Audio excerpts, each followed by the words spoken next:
Hi friends, let me show you this water filtration system that I bought to install it here in the kitchen. It has all the accessories, the 3 filters system, okay? This is a reverse osmosis system. The accessory to put on top of it. This is a pre-filter cartridge, a reverse osmosis membrane, and a post-filter cartridge.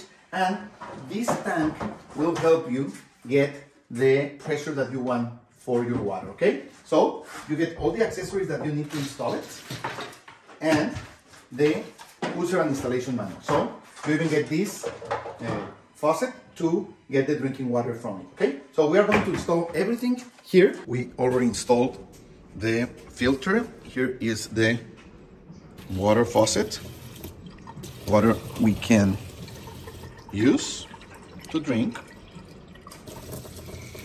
filtered, and here it is.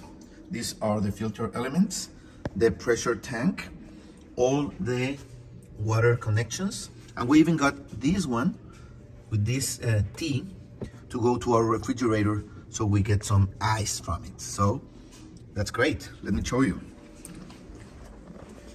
Here it comes, the hose through the wall, and there goes the hose back there. So we get nice fresh ices every day, small ones, large ones. Perfect.